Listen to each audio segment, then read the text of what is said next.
I asked her, should we print our own money instead of using the Fed to try to get out of the financial woes we're in? And she wouldn't answer it. She said, well, the real question is, should it be backed by gold? We could never go back to that, right? Fort Knox is empty. Well, it's not only that, but can you imagine what would happen to all the trillions of dollars out there if we went back to the gold standard? And since all that money that's out in circulation around the world is not backed by gold, and there isn't enough gold in the world probably to back that all that currency. So that's a silly notion, isn't it? Yes, it is. And most countries do not have anything backing their money anymore, right? Nope.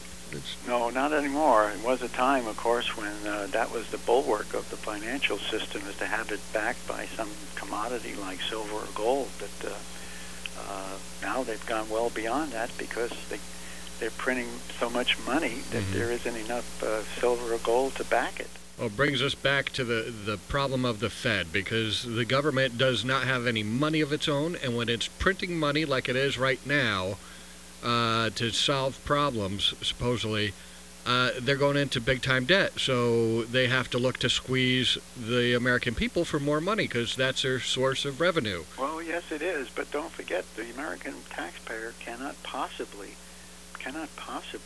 support the debt that we'll never pay it off. Well, that's no, what I've said. That thing's permanent. If you confiscated all of the all of the wealth that these high taxpayers have, it would still not be enough. Right. I saw figures that if you confiscated that, it would only produce about $1.3 trillion, and that would be only one time. We're looking at $3 and $4 trillion debts in the future. So the issue of debt is really kind of a bogus thing. It's bogus, isn't it?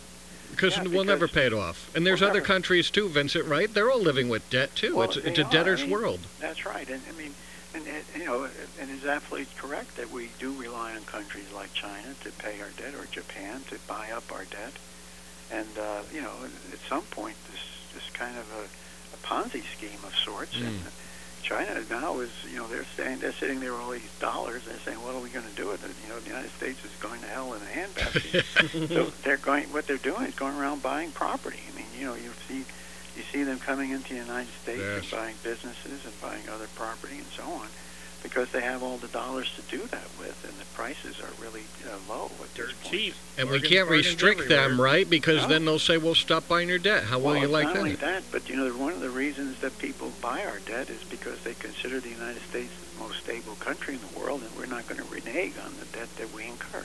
I mean, a lot of countries simply nationalize their the foreign investment when things get out of hand, but they perceive that the United States